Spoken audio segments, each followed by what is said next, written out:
Damen, I'm 33, I'm a distance runner and I access Southampton Solent University as an external athlete. I'm very privileged to be able to come in and use the fantastic facilities and work with the fantastic staff here. For me, 2015's been a bit of a mixed year actually. I had plans. The ideal plan was to go and hopefully get my qualifier for Rio out of the way, and I was planning to do a marathon in September. Fortunately, I got injured during the summer, so plans have had to change, but that's the sport I do, that's kind of life. So yeah, back on track now and hoping to qualify for Rio next year.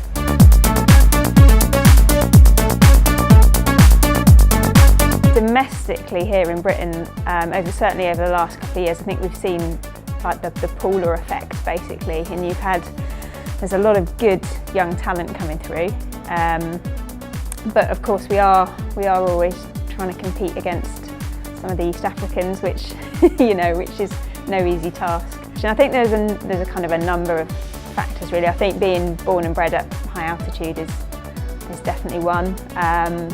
Yeah, genetics definitely, and the socio kind of cultural issues as well of simplicity of running and kind of having to run to fund your lifestyle. The issue of doping is a problem in the sport. I don't think it's a new thing, it's obviously just kind of coming to light. Yeah, I think it may be an issue as well for some time to come. I think that the international governing body's got a long way to go really before we're even competing on a level playing field. But at the end of the day, you've just got to obviously do the best that you can and know the performances that you deliver are clean. You can't really let yourself think about it too much because it just becomes a bit depressing, especially if you're having to work as well because you're not funded, and then you're competing against athletes that are maybe not competing fairly.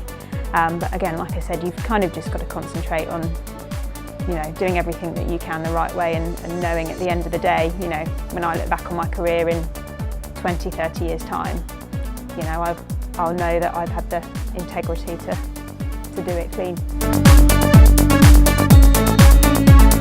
It's a tricky one really. I mean, yeah, obviously, particularly marathon running. I mean, some of the ladies still compete. I mean, like Jo Pavey's had a fantastic career. She's still going. She's 42 now, and she, a couple of weeks ago, she ran the Great South Run, and phenomenal really. She's had children as well, so she just shows you can do it all. But I mean, I'd certainly like to be running for as long as I can, really, as long as my body lets me, and obviously as long as I'm enjoying it.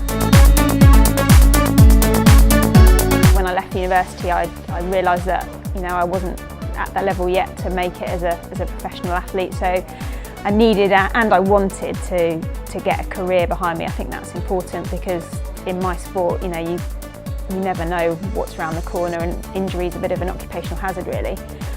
So it was very important that I had something to fall back on. Yeah, combining the two can be was very difficult to do, but in a way I think they kind of complemented each other in a strange way. The running kind of gave me a release from the teaching, and likewise the teaching was a bit of an escape from the running. So I was actually born without a left hip socket. I had something called developmental dysplasia of the hip. Fortunately, I was, very, very young when they picked this up. And it's kind of a little bit of a postcode lottery actually. So I was born in Winchester, and fortunately the consultant there believed in kind of aggressively treating these things from a very young age. So I was kind of packed off to an orthopaedic hospital, put on traction, and I was in splints for sort of the first certainly the first few months of my life. Had I been born in Southampton, a couple of kind of miles up the road, the consultant there wouldn't have done anything till I was 3 or 4, by which point I would have been kind of walking with a limp. And yeah, so I kind of sometimes look back and think, wow, I'm kind of really lucky actually as to you know, it could have gone a completely different way. But yeah, my parents, I don't think ever envisaged I'd be certainly running marathons. I think they were, you know, at one point they were wondering if I'd be able to walk. It's always good to remember that. I think sometimes, you know, I can have a bad race or a bad training session and you can kind of get a bit grumpy and a bit stroppy, but you know, at the end of the day, I'm so lucky to be able to do what I do. I really am, like, privileged. Particularly in my event, the marathon, fueling is crucial. Obviously, you've got to fuel yourself for 26.2 miles, which is difficult. And of course, just the volume of training that I do as well. It's getting the good nutrition in for recovery to be able to train hard week in, week out. As an athlete, I'm completely liable for what I put into my body. So yeah, you know, it's really important that I work with a company that, you know, I know that are going to produce a supplement that's safe for me to take.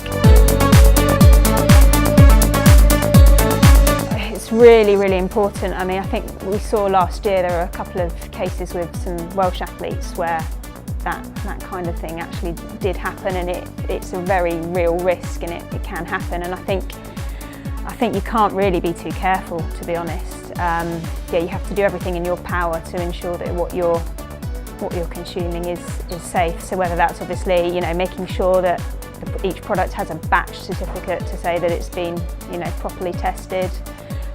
There are lots of different, UK Sport have lots of different tools for us as well to kind of, you know, I can go online and there's a big database and I can check anything that I need to on there as well.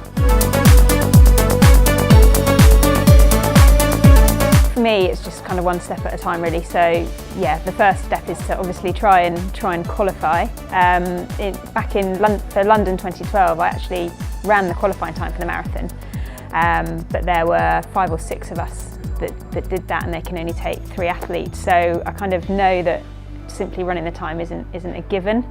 I need to run as fast as I can and be one of the 3 fastest, basically. Yeah, once I've done that, then hopefully I can start thinking about, yeah, what I might like to do in Rio.